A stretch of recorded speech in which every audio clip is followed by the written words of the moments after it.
오늘 우리에게 주시는 하나님의 말씀은 다니엘 2장 1절에서 30절 말씀입니다. 봉독은 1절에서 3절, 16절에서 23절, 29절에서 30절만 하겠습니다. 느부갓네살은 왕위에 오른 지 2년이 되는 해에 꿈을 꾸고서 마음이 답답하여 잠을 이루지 못하였다. 그래서 왕은 꾼 꿈을 알아내려고 마술사와 주술가와 점쟁이와 점성가들을 불러들이라고 명령하니 그들이 와서 왕 앞에 섰다. 왕이 그들에게 말하였다. 내가 꿈을 하나 꾸었는데 그 꿈을 알 수 없어서 마음이 답답하다. 다니엘이 곧 왕에게로 가서 아뢰었다. 임금님께 임금님의 꿈을 해몽해 드릴 수 있는 시간을 저에게 주십시오. 그 다음에 다니엘은 집으로 돌아가서 자기의 친구 하나냐와 미사엘과 아사랴에게 그 사실을 알려주고 그 친구들에게 말하였다. 너희와 나는 다른 바빌론의 지혜자들과 함께 죽지 않도록 하늘의 하나님이 긍휼을 베풀어 주셔서 이 비밀을 알게 해주시기를 간구하자.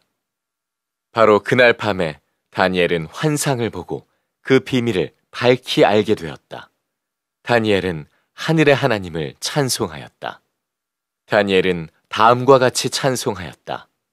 지혜와 권능이 하나님의 것이니 영원부터 영원까지 하나님의 이름을 찬송하여라. 때와 계절을 바뀌게 하시고 왕들을 패하기도 하시고 세우기도 하신다.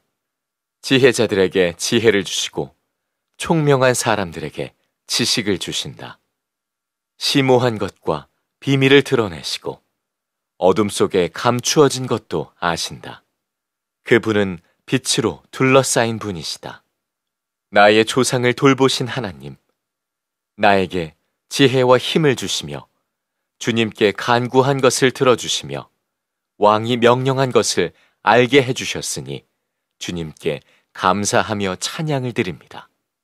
임금님이 잠자리에 드셔서 앞날의 일을 생각하고 계실 때에 비밀을 밝히시는 분께서 임금님께 앞으로 일어날 일을 알려주신 것입니다. 저에게 이 비밀을 드러내신 것은 제가 다른 사람보다 지혜가 더 있어서가 아니라 임금님께 그 꿈을 해몽해드려서 임금님의 마음속에 있는 생각들을 임금님께서 아시도록 하시려는 것입니다.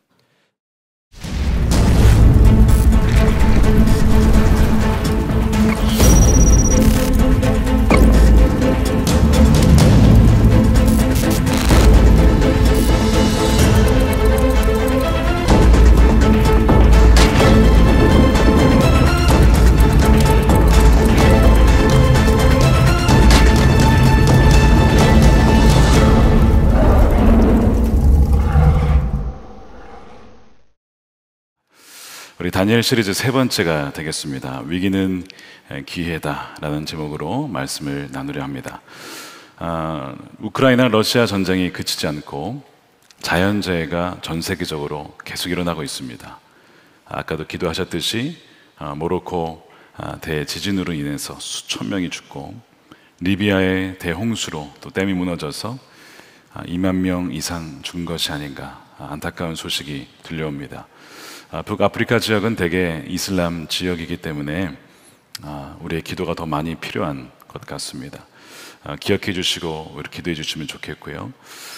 그런 지진과 또한 홍수, 기근, 전쟁 이런 소식들은 우리를 굉장히 불안에 떨게 만들죠. 오늘 본문의 이 느부갓네살 왕도 굉장히 불안해하는 것을 보여주고 있습니다. 사실 이 느부갓네살 왕은 이 고대 근동 가장 강력한 제국이었던 바벨론 제국의 왕입니다. 역사적으로는 느부갓네살 2세라고 불려진 왕이죠. 모든 권력과 가장 강력한 군사력과 재력과 그 다음에 기술력을 가지고 있었습니다. 세계 7대 불가사의 중에 하나가 바로 바벨론의 공중정원입니다. 자신의 아내를 위해서 커다란 정원을, 물이 공급되는 정원을 만들었는데 그 당시 기술력으로 어떻게 이걸 만들었을까 싶을 정도로 이 바벨론은 기술력이 대단했던 나라죠. 이 모든 것을 가지고 있었던 이 왕이라면 무슨 불안, 걱정거리가 있겠습니까? 근데 오늘 말씀의 1절에 보면 그는 잠을 이루지 못합니다. 1절에 느부갓네살 왕은 왕위에 오른 지 2년이 되는 해에 꿈을 꾸고서 마음이 답답하여 잠을 이루지 못했다. 왜 그가 마음이 답답하고 불면증에 빠져서 잠을 이루지 못했을까? 그가 꾸었던 꿈 때문에 그렇습니다. 다음 주에 자세히 다루겠지만 그가 꿈에서 커다란 신상을 보게 됩니다. 그리고 갑자기 외부에서 날아들어온 그 돌이 그 신상을 무너뜨리고 마치 타작마당의 겨처럼 완전히 흔적도 없이 다 날려버립니다. 이 꿈을 꾸었는데 이 왕은 직감적으로 이것이 자신과 나라에 대한 어떤 뜻이 담겨 있는 것이라고 알았어요. 왜냐하면 당시에 바빌로니아 사람들은 신들이 꿈을 통해서 계시한다라고 믿었기 때문에 그렇습니다. 문제는 무엇이냐면 정확하게 이것이 무슨 뜻인지를 모르겠는 겁니다. 그리고 굉장히 불안해지는 것이죠. 여러분, 하나님께서 꿈을 통해서 사람들에게 계시하십니다. 그래서 우리가 꿈을 그대로 넘어가면 안 되는데, 물론 모든 꿈이 다 하나님이 계시하는 꿈은 아닙니다. 그 중에는 소위 개꿈도 있을 수 있습니다. 그러니까 잘 분별하셔야 돼요. 사탄도 꿈을 통해서 그 사람을 조작할 수 있고 속일 수도 있습니다. 하지만 성경에 보면 하나님께서 꿈을 통해서 계시하는 경우가 굉장히 많습니다. 예를 들어 창세기 28장 야곱이 하나님을 만나죠. 하늘과 땅이 연결되어 있는 계단을 보고 천사들이 오르락 내리락 합니다. 하나님을 만났는데 그 꿈이었습니다. 요셉이 하나님의 꿈을 꾸게 되죠. 두 번이나 하나님이 보여주신 하나님의 계획, 바로 그의 인생에 펼쳐질 계획을 미리 보여주신 겁니다. 그것이 역시 꿈이었습니다. 신약 성경의 육신의 예수님의 아버지인 요셉이 마리아와 결혼하라는 이야기를 천사로부터 듣죠. 그리고 이름을 예수라고 지으라고 하고 그 이름의 뜻은 저희 백성을 죄에서 구원할 자다, 의미까지 알려주었습니다. 그런데 그것은 바로 요셉의 꿈에서 일어난 일입니다. 하나님 꿈을 통해서 여러분들에게 하나님의 뜻을 알려주신다는 거죠. 이 느부갓네살 왕은 분명 무엇인가가 나에게 지금 벌어질 건데 그 의미를 몰랐어요. 너무나 불안해서 잠을 잘 수 없는 상황 속에서 바벨론의 뛰어난 모든 지혜자들 또한 점술가들을 다 불러 모읍니다. 그리고 이런 얘기를 하는 거예요. 내 꿈을 맞추고 내 꿈을 알고 그 다음에 그 꿈의 내용을 말하면 내가 큰 상을 줄 것이다. 그러나 꿈의 내용을 말하지 못하고 해몽하지 못하면 너희들은 다 죽은 목숨이다. 이런 얘기를 하는 겁니다. 그걸 얘기를 들은 지혜자들이 이 부당한 요청 아닙니까? 아니, 꿈 내용을 말해줘야 해몽을 해줄 거 아니에요. 근데 내용은 말해주지 않고 내용도 맞춰야 되고 해몽도 하라는 거니 어떻게 맞출 수 있는 사람이 있습니까? 온 세상에. 그러니까 지혜자들이 왕이시여 이건 부당합니다. 아니, 말씀을 해줘야 저희가 풀어드릴 것 아닙니까? 이 왕이 좀 개팍해요. 화를 내면서 너희들 나를 속이려 하는 거구나 이러면서 나중에 뭐라고 얘기하냐면 결국 이 죽이라고 명령을 내려요. 다니엘서 2장 12절이죠. 이 말을 듣자 왕은 성이 나서 크게 화를 내며 바벨론의 지혜자를 모두 죽이라는 명령을 내렸다. 명령이 공포되니 지혜자들이 죽게 되었다. 사람들은 다니엘과 그의 친구들도 지혜자들과 함께 죽이려고 찾았다. 다니엘과 친구들은 지금 여기에 부름받지도 못했어요. 그런데 그 지혜자들을 죽이라는 명령이 이들을 다 포함합니다. 이들도 거기에서 훈련 받았잖아요. 그러니까 지금 하루아침에 아주 위험한 상황에, 위기에 처하게 된 것입니다. 이 지혜자들과 함께 죽게 될 위기에 처하게 된 거예요. 세상 속을 살아가는 그리스도인들에게도 위기가 닥쳐옵니다. 왜냐하면 그리스도인들이 세상 밖에서 사는 것이 아니라 세상 안에 살기 때문에 세상의 영향을 받게 되어 있어요. 안 믿는 사람들에게 위기만 오는 것이 아니라 믿는 사람들에게도 온다는 것이죠. 예수님이 이미 우리와 함께 하시죠. 성령을 통해서 함께 하십니다. 이미 오셨습니다. 하나님의 나라는 이미 임했습니다. 그런데 아직 완전히 임하진 않았어요. 하나님의 나라는 아직 완전히 임한 것이 아니고 그 새하늘과 새 땅 아직 임한 것이 아닙니다. 그러니까 우리는 이미와 아직 그 사이에 살고 있기 때문에 세상에 그런 위기를 경험하기도 하고 동시에 종종 하나님의 그 구원의 역사를 경험하기도 해요. 우리는 그 사이를 살고 있습니다. 그래서 믿는 이들도 동일하게 그런 이 세상의 위기를 경험하게 되는 것이죠. 그런데 세속적 도시를 살아가는 선교적 소수의 반응은 달라야 합니다. 아니, 다를 수 있습니다. 비록 세상에서 받는 영향에서는 자유로울 수 없지만 그에 대한 반응은 다르다는 거예요. 이 다니엘과 세 친구들이 그 위기를 당하지만 대응과 반응이 달랐어요. 16절에 보면 다니엘이 그의 상관인 아리옥을 찾아갔다가 슬기로운 말로 어떤 상황인지를 파악한 다음에 왕을 직접 찾아갑니다. 담대하죠. 그러면서 요청을 하는 거예요. 제가 그 꿈 내용과 해몽을 해드릴 테니까 다만 시간을 좀 더 달라는 겁니다. 근데 허가를 받아요. 그것도 은혜죠. 그러면서 다니엘은 집으로 향하여서 그 세 친구들에게 이 소식을 알리죠. 그리고 그들의 반응은 무엇이었냐면 절망이 아닙니다. 바로 기도였어요. 그 18절이죠. 그 친구들에게 말하였다. 너희와 나는 다른 바벨론의 지혜자들과 함께 죽지 않도록 하늘의 하나님이 긍휼을 베풀어 주셔서 여겨 주셔서 이 비밀을 알게 해주시기를 간구하자. 기도하자는 겁니다. 간구하자는 것입니다. 이 다니엘의 반응은 바로 기도였어요. 하늘의 하나님께 기도하자. 여러분, 위기는 기회인데 세 가지 기회가 있습니다. 첫 번째는 바로 위기는 하나님께 기도할 기회라는 거예요. 하나님께 무릎 꿇을 기회, 하나님이 초청하신 기회인 줄로 믿으시길 축복합니다. 여러분들의 어떤 위기를 지금 마주하고 계십니까? 어떤 분은 질병의 문제로 죽음의 위기를 직면하고 있는 분이 계실 거예요. 어떤 분은 부부간의 위기로 가정이 갈라질 위기를 겪는 분이 계실 거고요. 또한 직장의 문제, 파산의 위기, 어떤 재정의 위기를 만나는 분이 분명히 또한 계실 겁니다. 또한 어떤 분은 새로운 일을 시작하려고 하는데 지혜가 부족해요. 총명이 부족합니다. 그래서 지혜가 부족하여서 겪는 위기가 있을 수 있습니다. 또한 새로운 지역으로 가시는 분, 새로운 나라로 가시는 분, 정착을 해야 되는데 그곳이 어디인지 전혀 알 수가 없어요. 그러니까 새로운 나라에서 보호를 받아야 되는, 그렇지 못하면 위기를 당할 수 있는 사람이 있고요.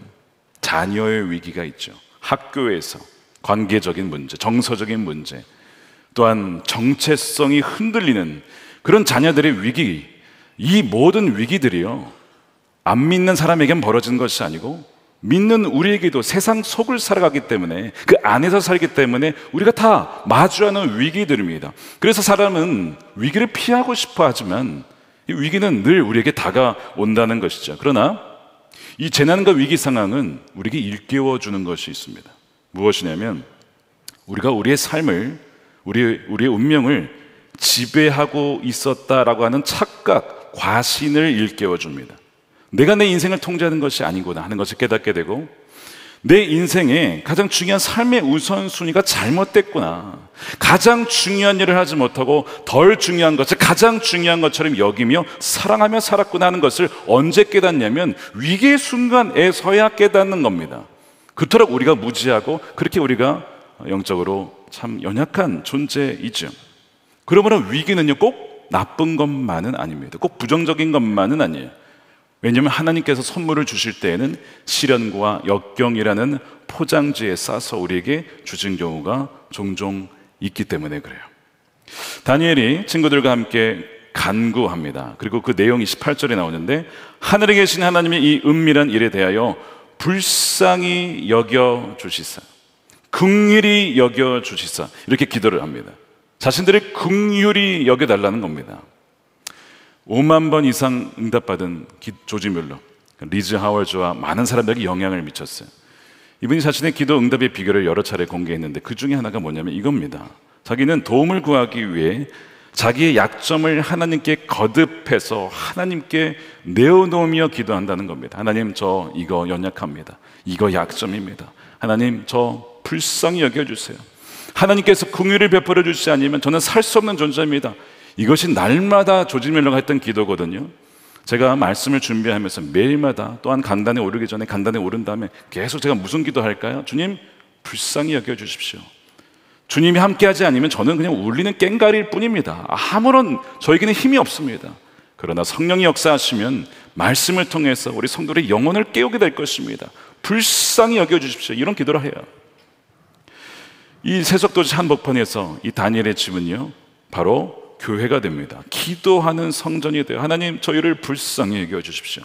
저희에게 그 비밀을 알려주십시오. 기도의 동역자들과 함께 기도하는 거예요. 여러분들에게 기도의 동역자들이 있으십니까? 위기를 당했을 때에 이 위기의 내용을 같이 공유하고 함께 기도해 달라고, 함께 기도해 줄 수 있는 그런 기도의 삼겹줄의 동역자가 있으십니까? 없다면 여러분 오늘부터 꼭 찾으시고 여러분들이 그분들의 동역자가 되어 주시기를 축복합니다.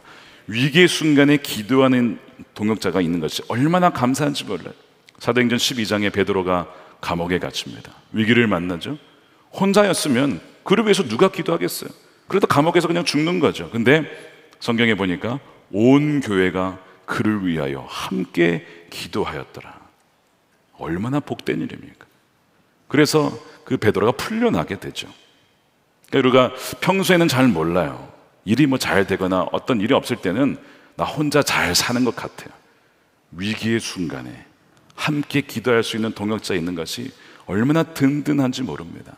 그러니까 다니엘이 새 친구들과 함께 기도의 삼겹줄로 함께 좀 기도하고 있잖아요. 하나님 보좌로 나아가고 있잖아요. 그래서 여러분 이 재앙과 위기의 순간을 맞이하고 계시다면 하나님께서 여러분들을 기도의 자리로 지금 초청하고 계시구나 하는 것들 여러분 믿으시는 여러분들이 되시기를 축복합니다.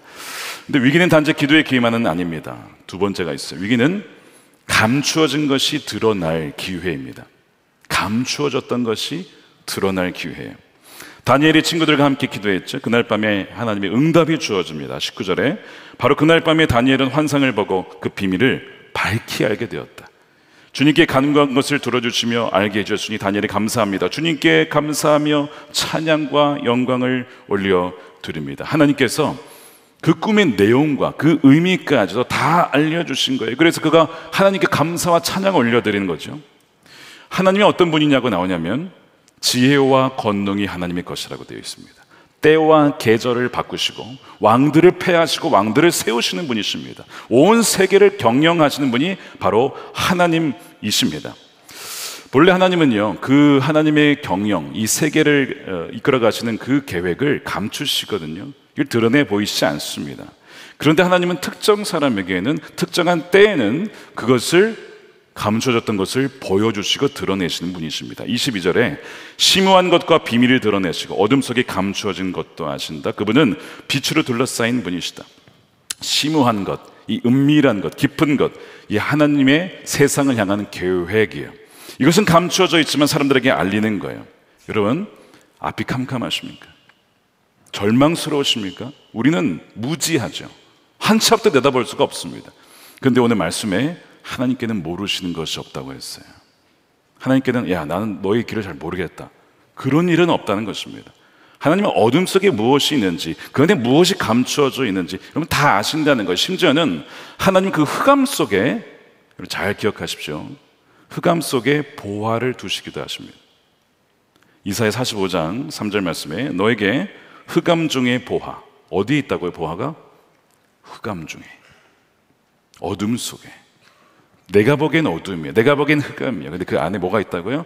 보화가 있다니까요. 은밀한 곳에 숨은 재물을 주어 내 이름을 부르는 자가 나 여호와 이스라엘의 하나님인 줄을 내게 알게 하리라. 위기의 순간 흑암이 덮일 때 큰일 났다, 망했다, 절망이다 라고 생각할지 모르지만 하나님의 관점으로 보면 그것이 영적인 보화일 수 있다는 것, 그 관점을 가지라는 것입니다.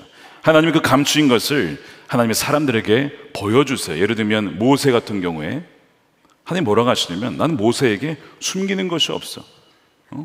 난 모세에게 다 말했어. 모호하게 말하지 않고 명확하게 말하고 꿈이나 환상인 거 아니야. 그냥 직접 말하시는 거예요. 하나님의 영이 모세와 함께 했기 때문이거든요. 근데 여러분 그거 아십니까? 저와 여러분이 모세보다 낫다는 거. 못 믿는 표정이신데 여러분 믿으시길 축복합니다. 왜냐하면 예수를 믿을 때에 성령이 우리 안에 오고 계시잖아요. 내주하시잖아요. 우리 구약에 있는 인물들보다 훨씬 나은 형편이 있는 거예요.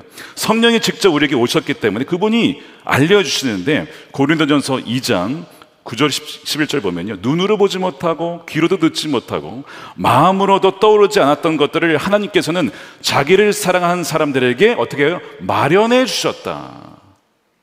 그러면서 이 10절에 이런 말씀을 합니다. 우리 함께 읽겠습니다. 시작. 하나님께서는 성령을 통하여 이런 일들을 우리에게 계시해 주셨습니다. 성령은 모든 것을 살피시니 곧 하나님의 깊은 경륜까지도 살피십니다. 하나님께서 성령을 통해서, 성령을 알지 못하고서는 알 수 없습니다. 여러분 성령님을 아셔야 돼요. 성령을 통해서 우리에게 계시하시는데요. 여기에 깊은 경륜이라는 이 단어가 메시지 성경은 이렇게 번역을 했어요. 하나님이 처음부터 계획하신 것, 플랜. 하나님이 그 플랜을 성령을 통해서 하나님이 사랑한 자들에게 계시하신다, 드러내신다, 보여주신다 라고 하시는 겁니다.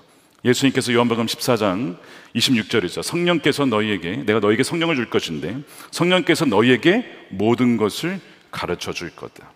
너는 누구에게 가르침을 받을 필요가 없어. 성령께서 너에게 직접 가르쳐 줄 거야.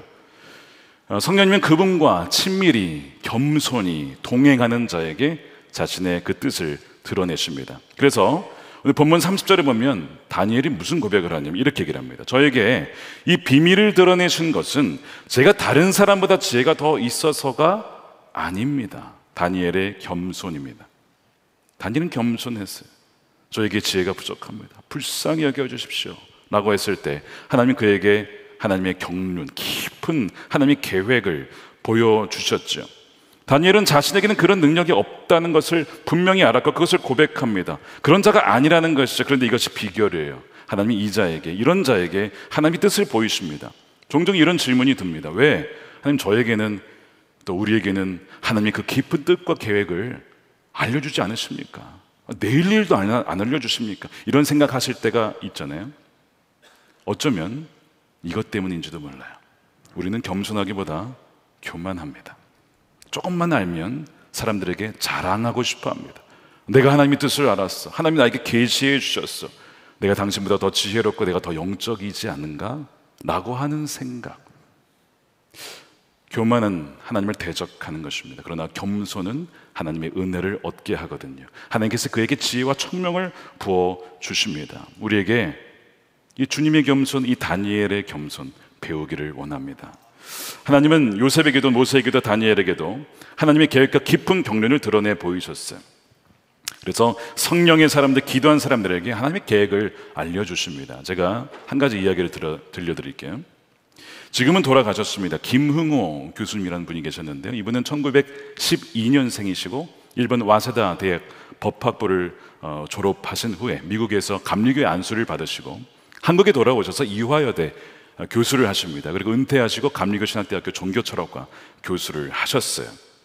이분이 계시의 한국이라는 책을 쓰셨는데요. 거기에 꿈 이야기가 나옵니다.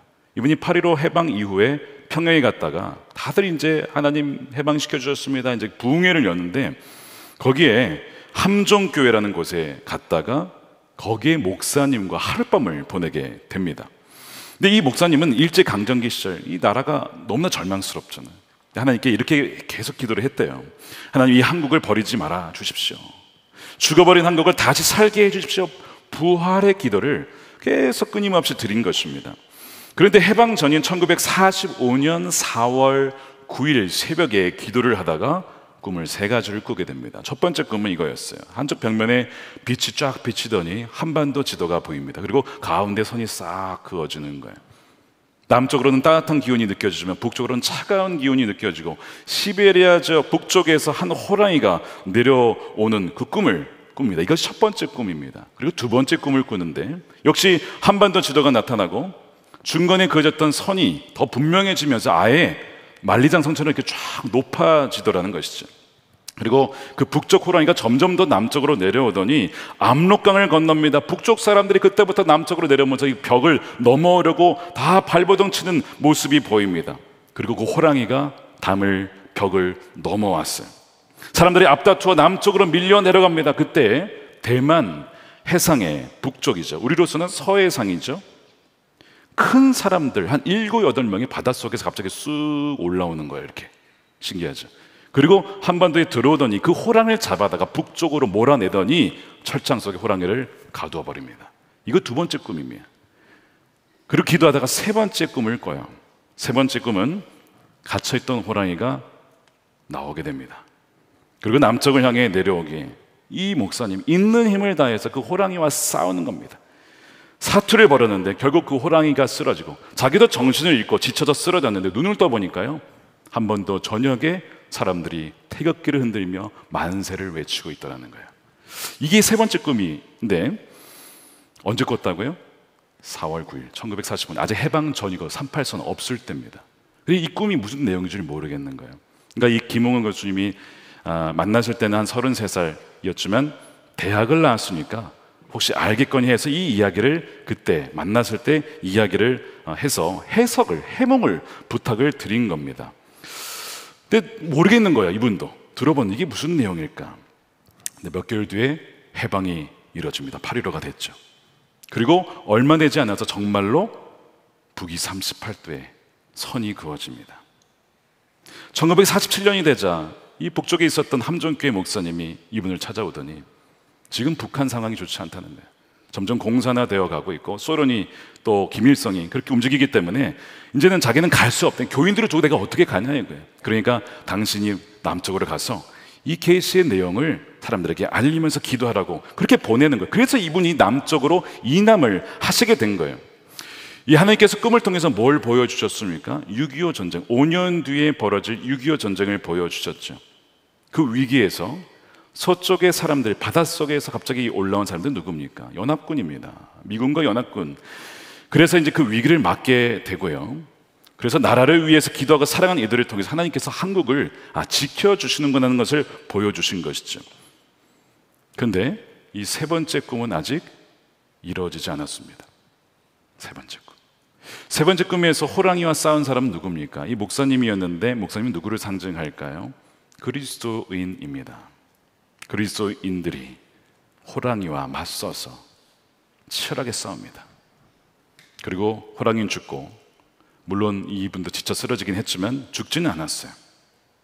그리고 한 번 더 전체에 태극기가 휘날립니다. 우리가 기도해야 될 분이 바로 이거 아닐까요? 제가 이걸 20대 초반에 신학교 때 저희 아버지로부터 전해 들었습니다. 그리고 저는 그때 북한을 위해서, 통일을 위해서 기도하고 준비해야겠다. 저에게 영향을 미친 많은 것 중에 하나가 바로 이 꿈 이야기였습니다. 위기의 때에 하나님은 기도하는 이들에게 하나님의 깊은 경륜을 계시하시고 기도하게 하셔서 하나님의 뜻을 이루신다는 거예요. 세 번째 꿈이 아직 이루어지지 않았지만 하나님 반드시 하나님의 때에 이루실 줄로 믿습니다. 위기는 감춰진 것이 바로 드러내는 기회입니다. 그래서 여러분들이 위기를 지금 만나셨다면 그 위기를 보는 관점이 이렇게 바꾸시면 좋겠어요. 하나님께서 제가 눈으로도 보지 못하고 귀로도 듣지 못하고 마음으로도 생각하지 못했던 것들을 마련해 주시기 위한 기회구나. 그러므로 하나님께 이렇게 반응해야 됩니다. 하나님 계획이 무엇입니까? 하나님의 뜻이 무엇입니까? 하나님 제가 무엇을 기도하기 원하십니까? 하나님 제가 어떻게 순종하기를 원하십니까? 제가 무조건 거기에 따르겠습니다. 저에게 말씀하여 주시고 밝히 드러내 보여주시옵소서.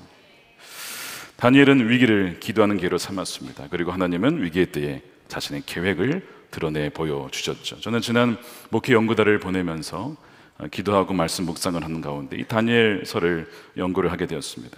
그러면서 기도에 대한 강한 부담을 갖게 되었어요. 왜냐하면 나중에 이제 다니엘 10장에 가게 되면 다니엘이 21일간 금식 기도를 하는데 부분적인 금식이죠. 고기와 포도주를 금한 금식을 21일간 치열하게 하게 됩니다.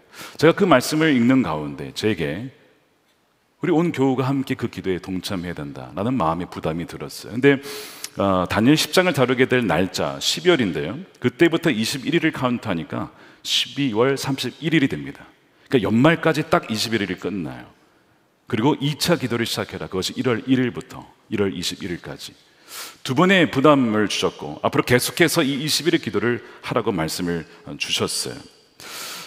사실은 지금 이 코로나 이후에 한국교회는 위기입니다. 다음 세대는 다른 세대가 되어가고 있습니다. 부모님의 세대의 신앙이 다른 세대에게 잘 전수가 되고 있지 않고 있고요. 다음 세대는 급격하게 세속화되어 가고 있습니다. 하나님의 말씀을 모르고 하나님을 경험하지 못하고 알지 못하는 세대가 되어가고 있습니다.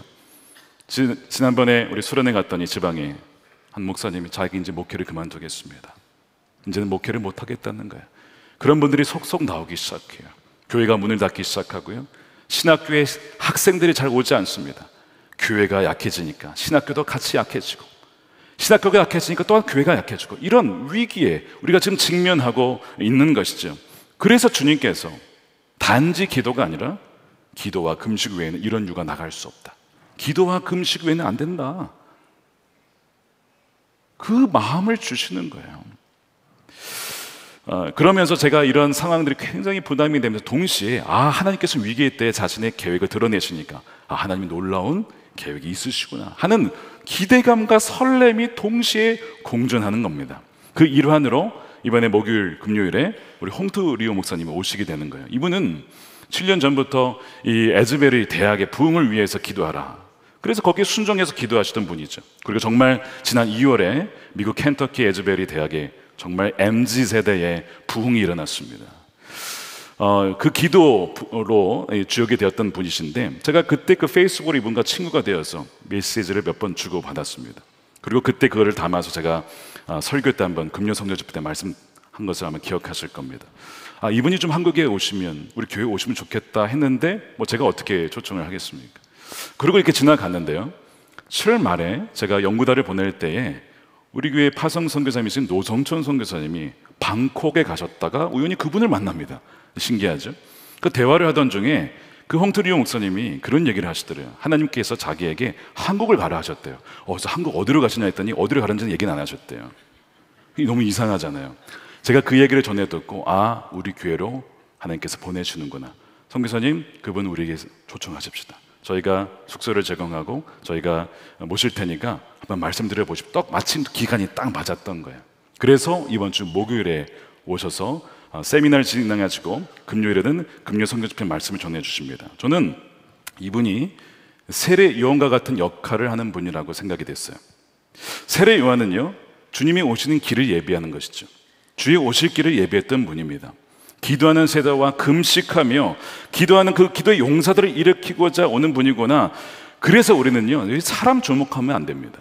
사람을 바라보지 말라는 거예요. 여러분, 홍투리 목사님, 이게 아니고 세례 요한이 뭐라고 했습니까? 나는 그리스도가 아닙니다. 왜 나를 주목합니까? 어린 양을 바라보십시오. 마찬가지로 이분이 가리키는 예수님, 또한 이분이 주목하고 민감하게 반응하고자 하는 성령님을 여러분 주목하셔야 돼요. 요한복음에 어떤 말씀을 하냐면, 요한이 대답합니다. 나는 광야에서 외치는 이의 소리입니다. 너희는 주님의 길을 곧게 하여라 라고 외치는 소리입니다. 주님이 오시는 길이 지금 굽어 있다는 것이죠. 이 세대가 구분 세대입니다. 이 구분 세대를 곧게 할 주의 기도의 용사들을 준비시켜라. 그 일을 위해 오시는구나 하는 것이 느껴졌어요. 그러니까 21일 금식 기도의 부담, 여러 차례의 부담과 홍투리 목사님과의 만남, 이 모든 것이 우연처럼 보이지만 하나님의 그 감추어진 계획 가운데 있는 흑암 중에 보화인 것이 느껴지는 것입니다. 그 위기를 통해서 이 세속 한 복판에서 역사하시는 하나님이 드러나시고자 그 일을 준비하고 계시구나 하는 것이 느껴졌습니다. 다니엘이 환상을 통해서 비밀을 알게 된 다음에 왕을 찾아가요. 그 왕이 묻죠. 너가 나의 꿈의 내용과 해몽을 아느냐? 너가 아느냐? 너가 해낼 수 있느냐? 그랬더니 다니엘이 분명히 얘기를 합니다. 저는 못합니다. 그러나 하늘에 하나님이 하실 것입니다. 그것이 28절이에요. 우리 함께 읽겠습니다.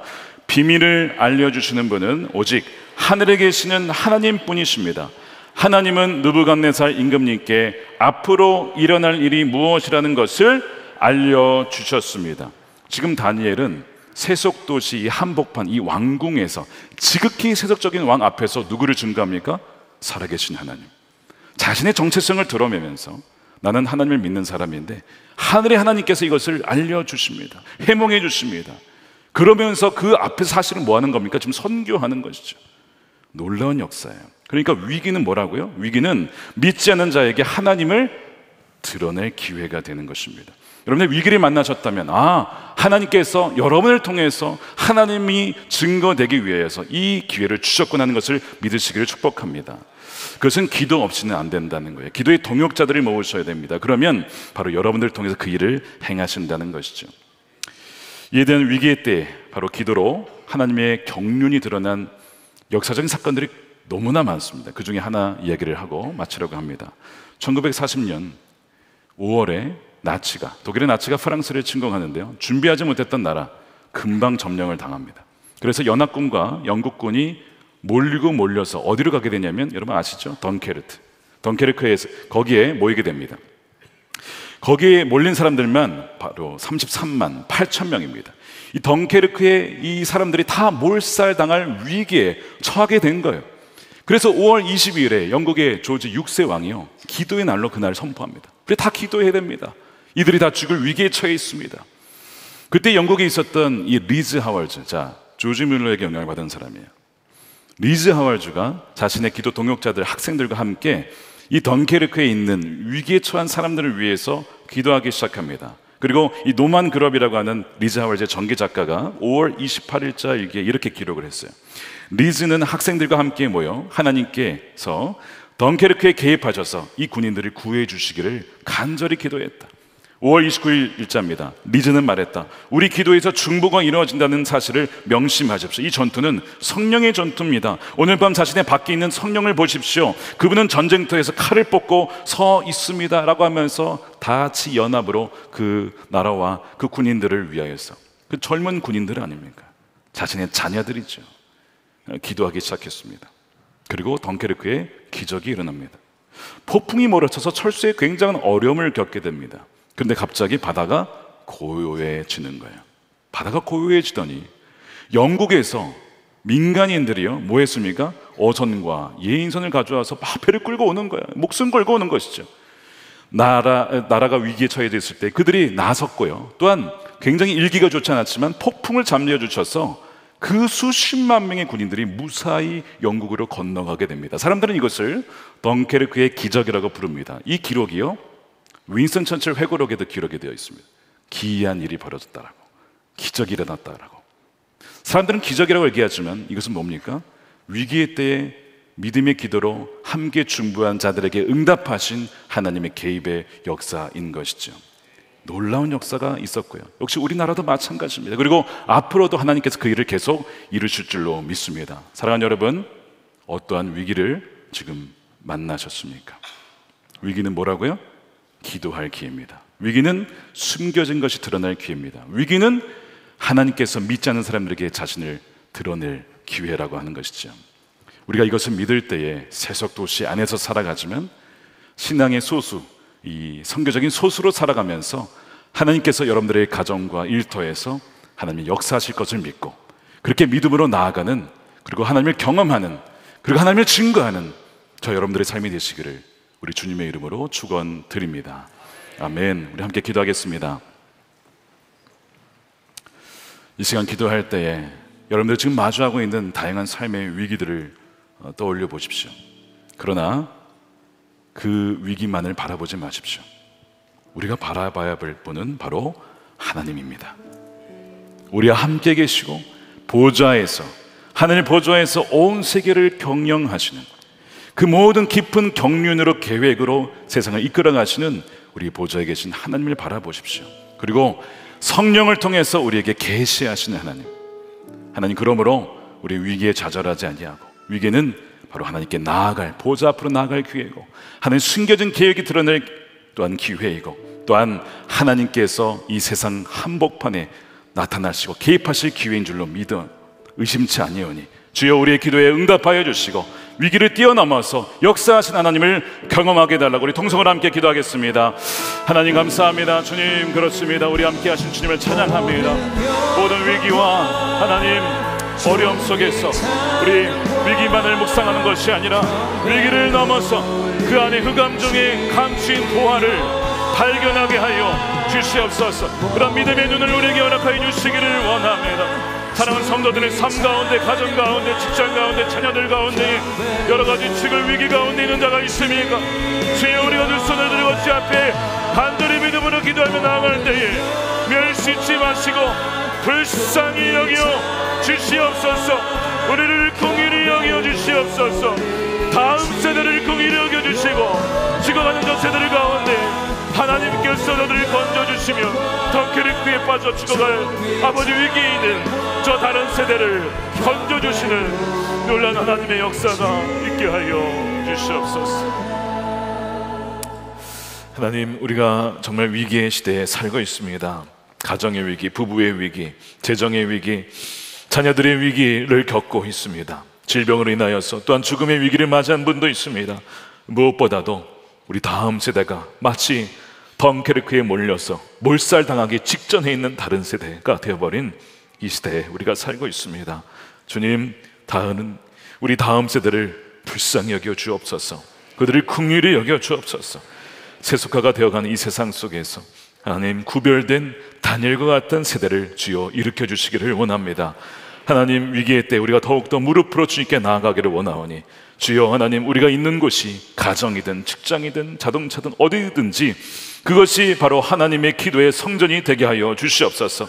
그래야 하나님, 우리가 기도하는 것마다 하나님께서 하나님의 때에 하나님 방법대로 하나님의 뜻이 하나님 이 땅 가운데 하늘에서 이루어진 것처럼 이 땅에서도 이루어지는 놀라운 은혜가 있게 하여 주시옵소서. 좌절 가운데 있는, 낭망 중에 있는 주의 성도들을 주의 오른손으로 붙잡아 일으켜 주시옵소서.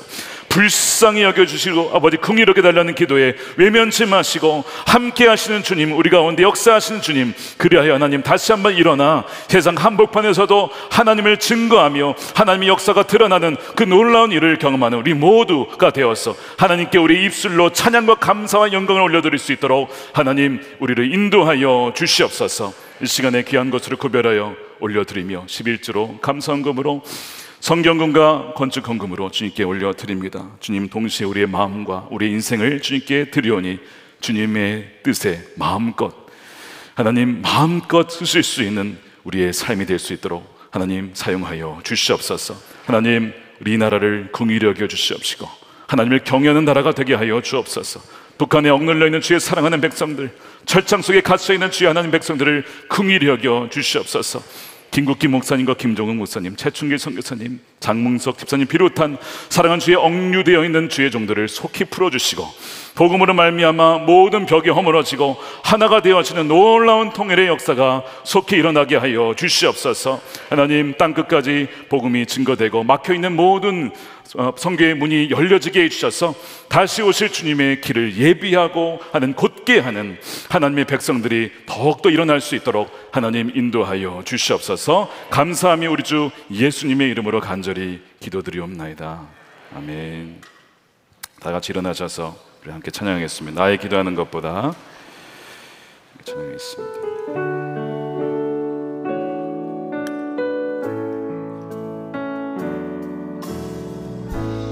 나의 기도하는 것보다 더욱 응답하신 하나님, 나의 생각하는 것보다 더욱 이루시는 하나님, 더욱 이루시는 하나님, 우리 가운데 역사하신 능력대로 우리들의 간구함을 넘치도록 능히 하실 우리 두 손 들고 찬양합니다. 모든 영광과 존귀 찬양과 경배를 올리지어다. 모든 영광과 존귀 찬양과 경배를 올리지. 우리 가운데 역사하시는 능력대로 우리 가운데 역사하신 능력대로 우리들의 간구함을 넘치도록 능히 하실 주님께 모든 영광과 존귀 찬양과 경배를 돌리지어다. 모든 영광과 존귀 찬양과 경배를 돌리지어다.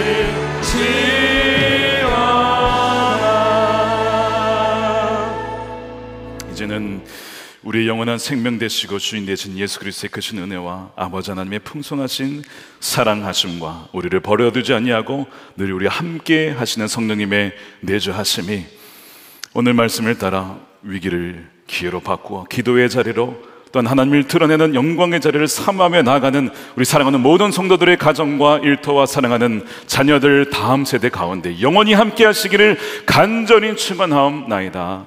아멘.